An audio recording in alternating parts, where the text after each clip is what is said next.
if we take a closer look to our educational context, we can realize how the new dynamics are moving towards some issues. There is an interplay of language policies.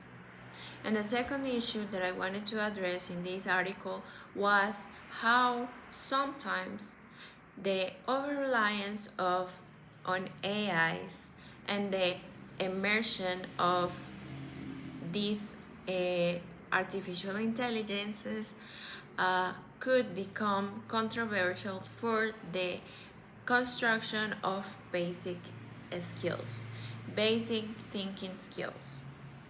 So nowadays we can see that there is an interplay of language policies, and this to talk about a specific policies, I mentioned the General Law of Education and the Decree 3870 of 26 of 2006, sorry, which promotes bilingualism. But it often seems a problematic situation in Colombia because the lingua franca of this country is not allowing ourselves to immerse to other mother tongues. In Colombia, there are more than 50 languages that come from the indigenous communities. But we rather learn other languages than the different the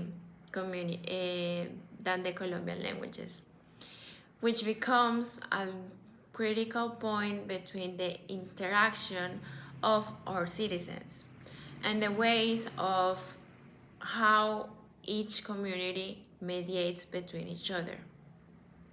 This is an issue because it produces inequalities in the way we offer education. It doesn't ensure a quality of education, and it becomes problematic when we talk about equity. Teachers' information must wonder what spaces are behind this problematic. What academic spaces are we building regarding this issue? And what role are we going to play in this sense? So, as Pineda points out, in 2022, the adoption of the Common European Framework of Reference in Colombia has been problematic. And why does it happen? Because it doesn't consider the indigenous communities and the context of our country.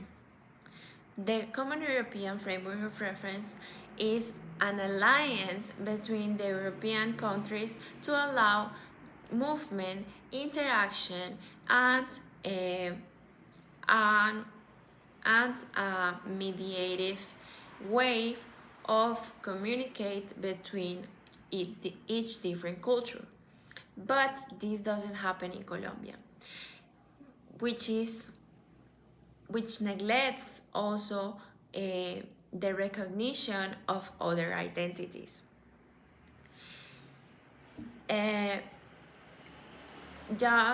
Just now talking about the other aspect is that there is a problem with AIs.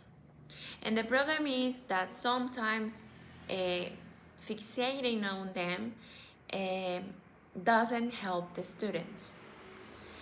And the teachers aren't paying attention to what is being delivered by the students.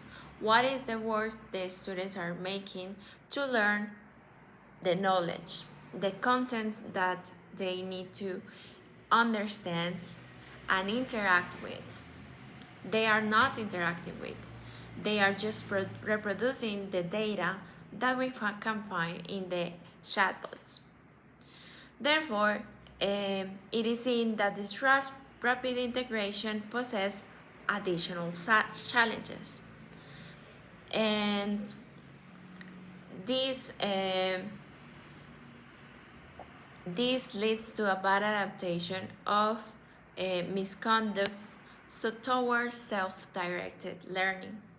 How are the students being autonomous in this sense?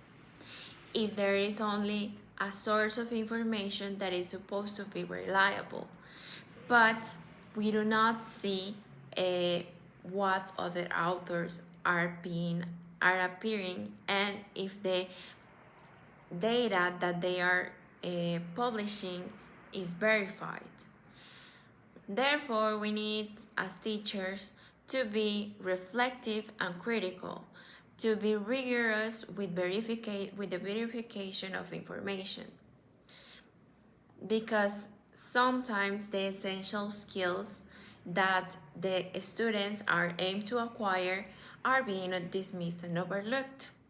And this is a critical point for language classrooms, because we are supposed to build lifelong skills that help students communicate in their society and in their context, having a purpose and intention for the enhancement of our societies.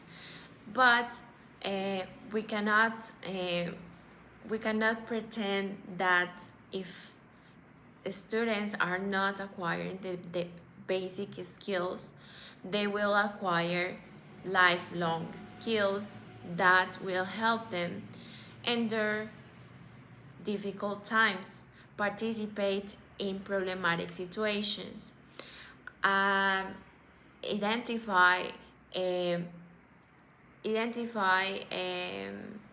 exclusive discourses, identify segregation within the communities, because they don't know the reality of the life. They don't know if the information that they are learning is verified or not, is a reality or not. So we must inquire the crucial aspects for in which these issues appear and foster transparency in our ethical practices. If we can be a public figure, it helps with the students' own perception of themselves. This could be a role by example, but as well, it comes to enhance in the evaluation processes. So we need to prioritize the development of basic skills and contextualize our curricula to address to these issues that appear day to day, and be very critical about how are we delivering content, what content is being delivered, and what spaces are built among the problematic situations that occur in our country. This implies going beyond the mere transmission and questioning ourselves and knowledge. And so we can potentiate the formation of citizens that are capable of use technology and be ethical and critical on the production of information. Thank you so much for watching.